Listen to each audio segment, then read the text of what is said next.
Continuing on with Matthew 5, last time we ended with this very provocative statement by Jesus, which is, unless your righteousness exceeds that of the scribes and Pharisees, there is no way you will enter the kingdom of heaven. And remember, the Pharisees are experts at keeping the law. They are not going to mess this thing up. And so how in the world could you exceed that? Or is nobody getting into heaven? Or is something else going on? Let's dive into the text. All right, so Jesus continues by saying, you have heard that it was said to the ancient ones, you shall not murder. And of course, there's the reference right there, if you want to go look that up. And, this, it was said to the ancient ones, it was said to people long ago. So yes, he's quoting Old Testament scripture stuff here. And whoever murders will be in danger of judgment. But I tell you that everyone who is angry with his brother without cause, there's a footnote that says, say, maybe it doesn't have the without cause, just angry, will be in danger of the judgment. Whoever says to his brother, Raka, will be in danger of the council. Whoever says, you fool, will be in danger of the fire of Gehenna, or hell. That's the conceptual similarity there. This hell, this Gehenna, it's the burning place, it's this whole thing. Okay, so what we have here is Jesus saying, okay, so you think that you're doing well because you haven't killed your brother. Okay, you haven't killed anybody. Well, that's great. I'm glad that you haven't done that. But, is that really the point of the law? Is the law really here just to say don't kill somebody? You know what? It's okay if you, hit them or chop off their arm, right? No, of course not. Okay, he says, no, the point is the thing that would make you want to murder somebody, that's the real issue here. Murdering is, of course, bad. It's not that that's okay. But the thing even that brings you there, that's a problem. And what's interesting here, too, is that we're starting out with these particular commands. This, you shall not murder, which is kind of after all of the ones about how you're supposed to relate to God and then also your parents. And now we're jumping into the sixth commandment here with you shall not murder. Okay, so Jesus says, yeah, okay, it's great that you're not murdering people. That's really good. Don't do that. But also don't even just be angry, right? Don't even do that. Don't even go there where you're actually going out. Instead, forgive. Okay, and we're going to get into the forgiveness a lot more as we go along through this text, okay? So he says, and then also these things, this raka and you fool, those are kind of similar language bits here. Also, it's interesting because you've got this idea of you're going to get judgment, or you're going to be in danger of judgment, or you're going to be in danger of the fire of hell. And so it's this kind of building idea or painting with the same brush of saying, okay, you're going to go before the heavenly council, just like you'd go before a normal judge and the Sanhedrin here, and you could get in trouble. Okay, so he's kind of playing on that particular idea as he goes along with this. Okay, so don't be angry at people, number one. All right. If, therefore, you are offering your gift at the altar, and there remember that your brother has anything against you, leave your gift there before the altar and go your way. First be reconciled to your brother, and then come and offer your gift. All right, so this is fascinating because before it was like, hey, you don't be angry at people. But now it's also like, hey, if somebody has something against you, if you've done something wrong, you need to go make that right. And what that means for us as Christians is that if we're at church and we're getting ready to worship and we're getting ready to sing our songs, or we're going to give our offering, or we're going to go do some ministry or something, and then we realize, wait a second, oh yeah, I was not kind. I was not kind there. I said something mean, or I did something. You are supposed to stop the religious structure, and you're supposed to go and make it right first. And then you can come before God. Because God isn't all that interested in your singing or your monetary gift or even your ability to do something, like make a YouTube video, for example, if you haven't first went and made things right with other people. Because if the kingdom of God is not changing us and how we relate to those around us, then what good are we doing here? What's the point? The point of the kingdom is to make us into the kinds of people that we're supposed to be. And so Jesus is saying, look, if you've actually injured somebody else, if you have been mean to somebody else, if you've done something you shouldn't, then you need to go make that right. And this, of course, is higher than the Pharisaical views. Although there were some people that were like, hey, you need to make things right, because there's lots of Old Testament passages where God's like, I don't actually care about your gift or your offering. Please go treat people better. Okay, and you can look up those verses. I should have pulled those up. I did. Okay, sorry about that. Okay. And then going on with this idea of going before a judgment seat, Agree with your adversary quickly while you are with him on the way, lest perhaps the prosecutor deliver you to the judge, and the judge deliver you to the officer, and you be cast into prison. Most certainly I tell you, you shall by no means get out of there until you have paid the last penny. Apparently this word penny here is for like the smallest possible coinage, just like ours, that's what a penny is. But this is like, just a few minutes of labor is like this value. Like you have to pay it all. And this actually relates to other passages where the Bible talks about how with the way that you forgive other people is the way that God's going to forgive you. So if you're up there and you're like, meh, and God's like, okay, I guess we can be that way. Okay, so here too, God's saying, no, you do not want to not make this right. Go make this right. Just like if you were going to be thrown into debtor's prison because you owed somebody some money, think of it that way when you're thinking about how you've wronged other people, and go and make that right. All right, so that's pretty awesome. All right, you have heard that it was said, you shall not commit adultery. Okay, and again, we're just running through the commandments right now, okay? And actually, what's interesting is that this word, the you shall not commit adultery, apparently in the Septuagint, it's also you shall not covet your neighbor's wife, so it's also doing the 10th commandment at the same time, so he's kind of lumping these two, depending on the version that you're looking at. So I think that's just fascinating. So it's the same idea regardless, but they're here. Okay, so, but I tell you that everyone who gazes at a woman with lust after her has committed adultery with her already in his heart. If your right eye causes you to stumble, pluck it out and throw it away from you. For it is more profitable for you that one of your members should perish than your whole body be cast into Gehenna. If your right hand causes you to stumble, cut it off and throw it away from you. For it is more profitable for you that one of your members should perish than for your whole body to be cast into Gehenna. All right, so, and again, your translation probably says hell, because again, conceptually similar. All right, so, now Jesus is saying, okay, good. So you haven't slept with anybody? Good for you. The real point is, where's your heart? What are you doing? And so he's like, look, if you're even looking at a woman, then you're committing adultery. So, and not just like seeing her, but like if you're looking at her, like, oh, yeah, then you're committing adultery. Because the point is that you're supposed to stay faithful. So what are you doing? And therefore, Jesus starts with this rather hyperbolic, very extreme thing of like, hey, start gouging out your eyeballs, start cutting off your limbs, start doing stuff, because it's more important that you live rightly than it is for you to like, get into heaven with all your limbs. And this is actually playing into an idea, apparently, where in some Jewish thought, it was that you were going to be resurrected in the last day in exactly the same state that you were when you died. And then later, God would make you right. So Jesus is playing off of this concept of you're going to be raised, and you're like missing your arm and your eye, and and then God will make you whole. But there's this idea here of, no, it's better to take care of this. Now, I will say that I am unaware of a single Christian sect that has said, yeah, you should actually start maiming yourself. For reasons that we will get to in a moment as we go through this passage, but also to think about this.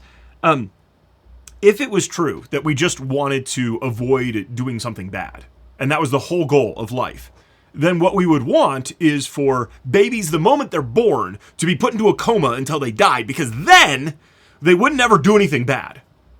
And that is horrifying and clearly wrong.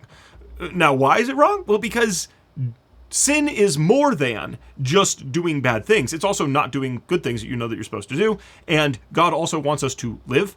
There's more than just like, hey, I'm going to avoid bad stuff. In fact, that's kind of the point of what Jesus is doing here. He's like, look, just because you avoided it doesn't matter. It's what's going on inside. What are you doing? What are you doing instead? Okay, and we'll get into more as to why I don't think that you should actually be chopping off your arms. I don't think that Jesus is actually suggesting that. But he is doing this to be very provocative and intentional. He is bringing this up. Okay. It was also said, whoever shall put away his wife, let him give her a writing of divorce. There's the passage. But I tell you that anyone who puts away his wife, except for the cause of sexual immorality, makes her an adulteress. And whoever marries her when she is put away commits adultery. So now Jesus is saying, okay, you can commit adultery just by looking at a woman. It's not even like you have to go do the act with her. Just by looking at her, if you're thinking this stuff, then you're going there. And that's wrong. But he says, but beyond that, there's also this idea of, yes, okay, Moses gave you the opportunity to divorce because things go bad, okay? And here he says, except for sexual immorality, some other passages don't have that even clause there.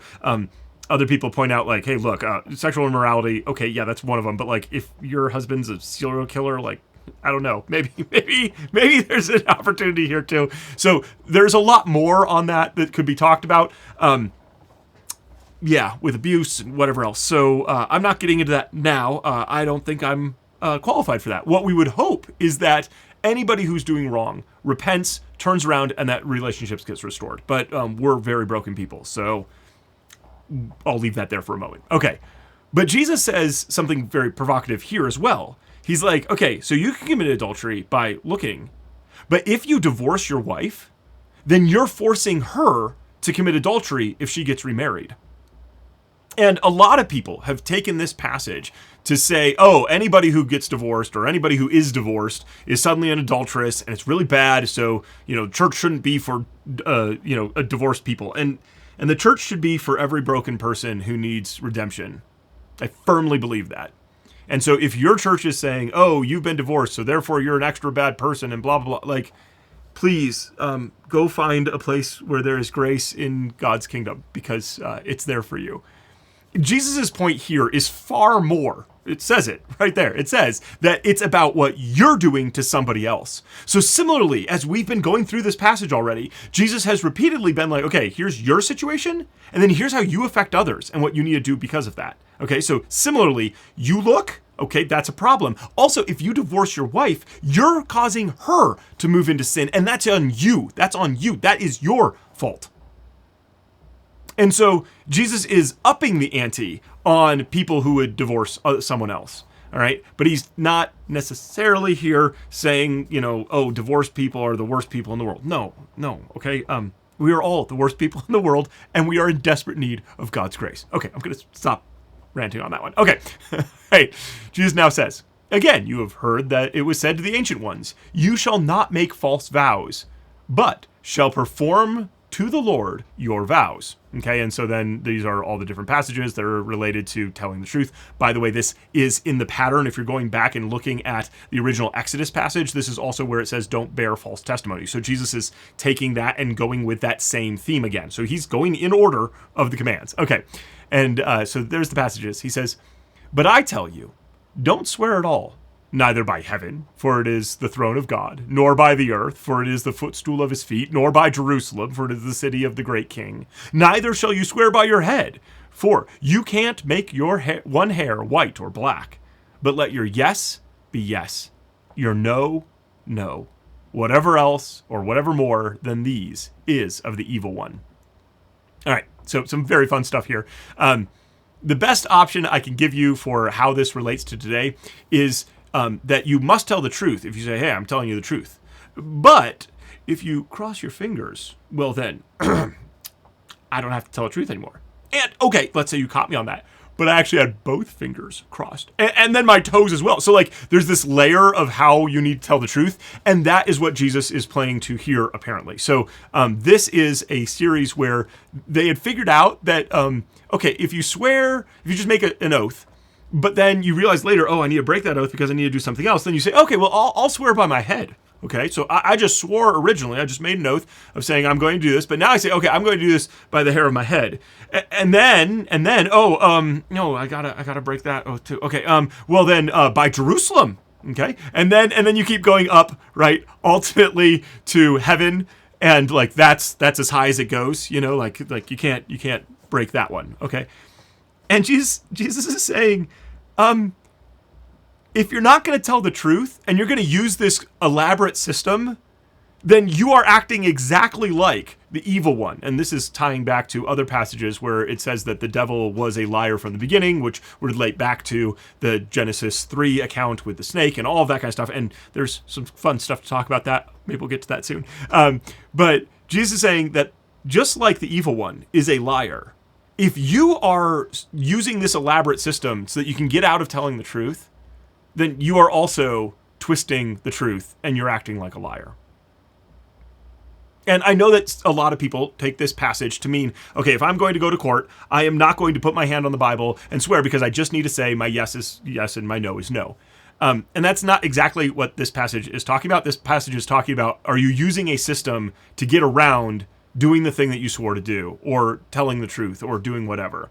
Now, I will say, if the Holy Spirit is convicting you to not go and swear on the Bible, by all means, do not, okay? Like, you listen to the Holy Spirit and you follow the Holy Spirit. I'm just saying that this passage is not talking about that, about making an oath in a public place to say, look, I'm going to tell the truth, okay? If you can say, I'm going to tell the truth, then you should be able to swear that you're going to tell the truth too. This is not about making an oath. It's about using an oath system to get around something. And just a note here, this idea of making your hair white or black, that's saying, hey, you can't make yourself younger or older. You've got no control over your own life. So don't pretend like that you could take that on as some kind of force. You don't have the ability to do so. And also, if you're invoking all these other things, then you're bringing that deity and that supernatural thing or that higher thing into this particular relationship. You don't have the authority to do that. So don't be doing none of that. Okay? All right. So hopefully that was clear. If not, leave a comment and we can talk about it more or something, I guess. Okay. All right. You have heard that it was said, an eye for an eye and tooth for tooth. But I tell you, don't resist him who is evil, but whoever strikes you on your right cheek, turn to him the other also. Okay, so there's some good stuff going on here as well. First, this eye for eye, tooth for tooth. What is this? It's from the Old Testament, right? Like this is clearly textual there. But then you might have heard a quote that is attributed to Gandhi that says, an eye for an eye and the whole world goes blind.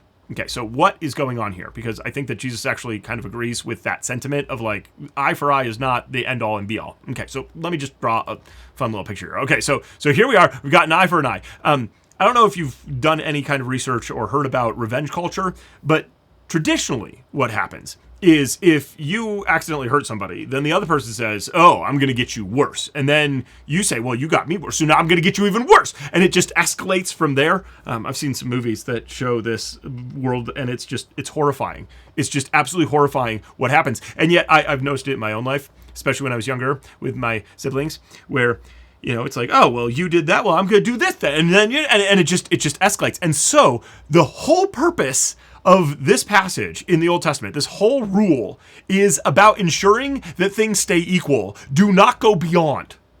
Okay? This is saying we're putting limits, we're putting caps on what's going on here.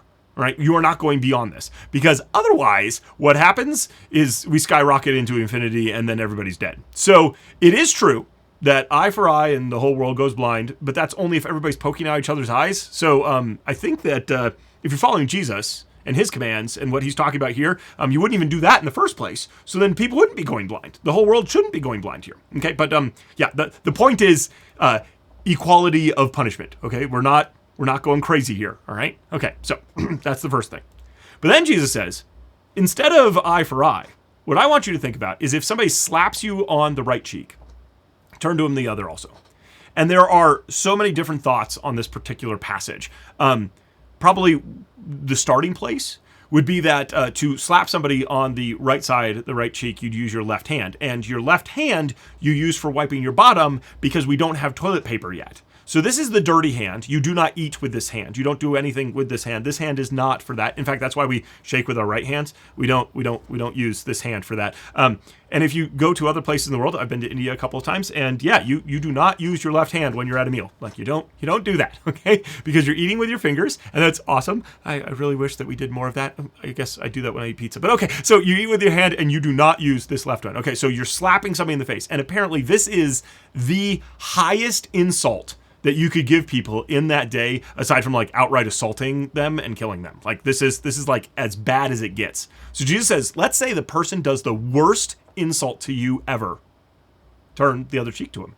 And this is a very common idea of turn the cheek. What does that mean? Some people think that by doing that, you're opening yourself up to be able to like get them back. That would be the exact opposite of what Jesus has been teaching this whole time. Okay, this eye for eye and all that stuff. No, we're not trying to figure out a way to retaliate and sneakily get a better hit in. Instead, I agree with the idea, the thought line that this is about forcing the other person to recognize they're wrong, and if they want to keep going, allowing them to just push into the fullness of evil if they want. Jesus ultimately shows this by dying on the cross for us. But here, Jesus is like, look, okay, if somebody slaps you, be like, okay, are you going to keep going with this? All right. If anyone sues you to take away your coat, let him have your cloak also. Okay, and so here we have another funny picture that Jesus is making here where, okay, so let's say that, somebody is going to come after you and they're going to sue you for your cloak. So you give them your cloak here. Okay, here you go.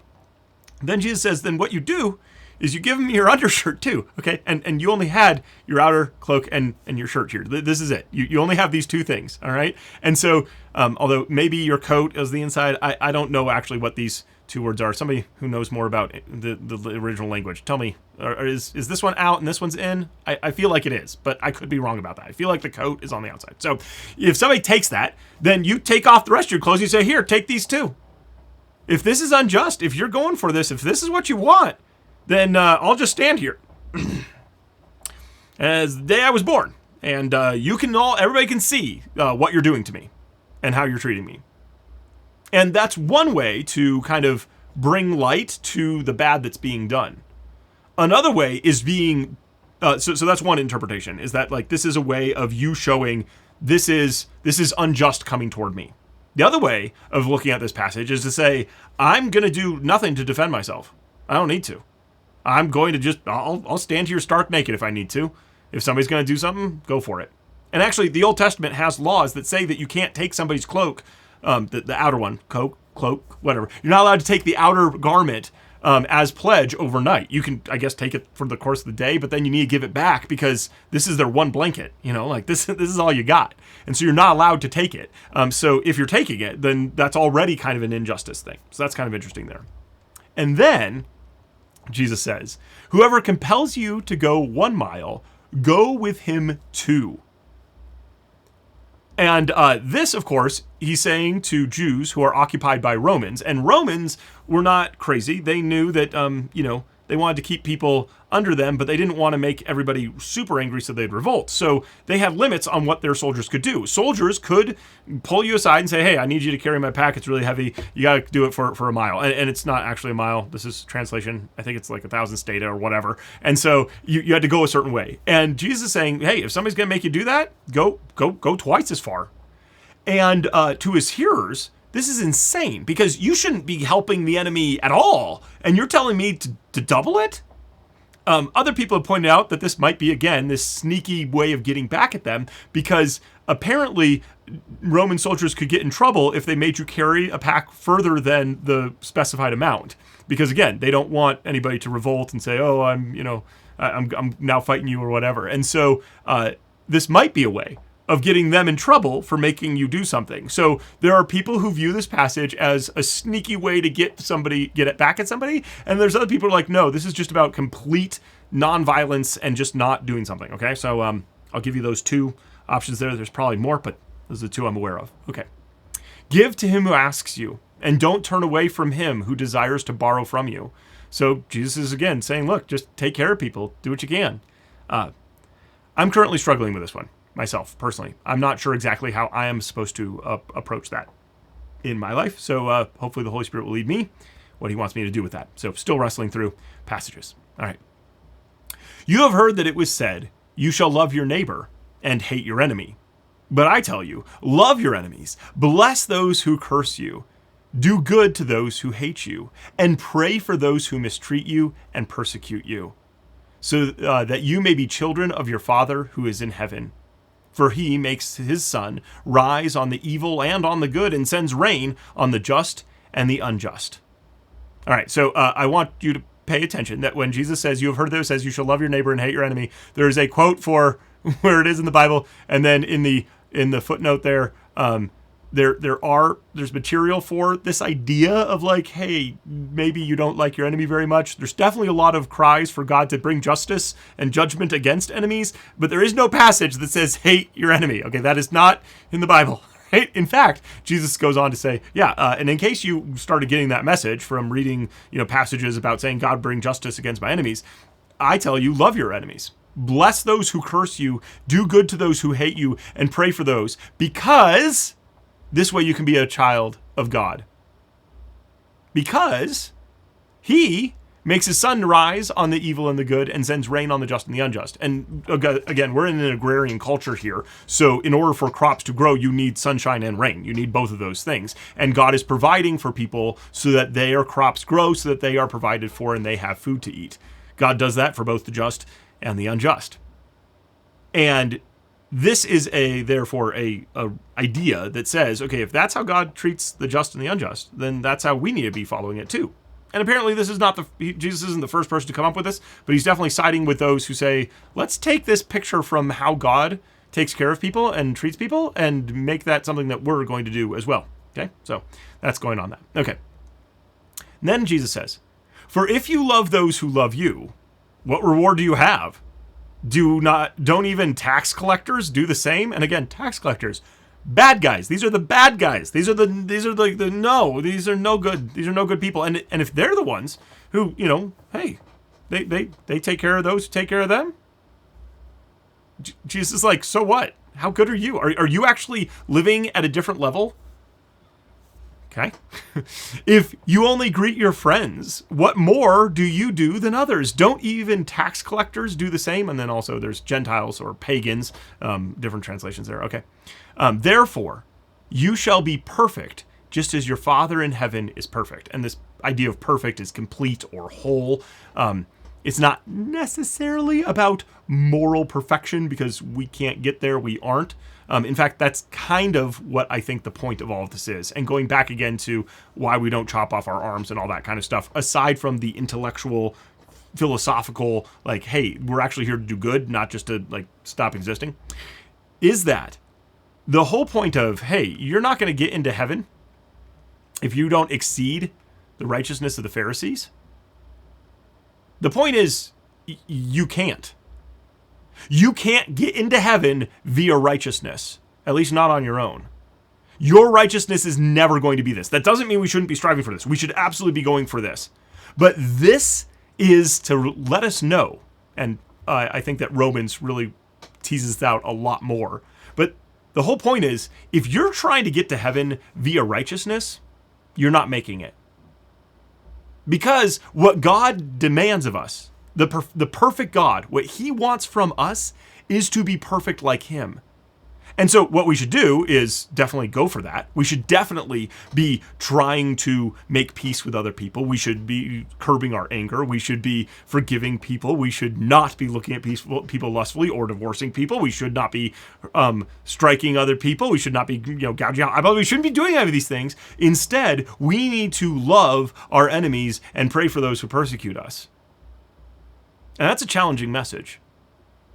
And the underlying message, I believe, is Jesus saying, because you're not getting to heaven unless you're going through the right method. And later on, he'll talk about how he's the way to get into heaven. Because if you're going by righteousness, we're not going to make it. Not the Pharisees, and definitely not us. All right, so that's what we got this week. Hope you enjoyed it. If you have any comments or questions or things, leave them down below, especially if you know more about the things that I don't know anything about. Leave some comments. So cool. All right. This has been Topology. Let's keep learning more together.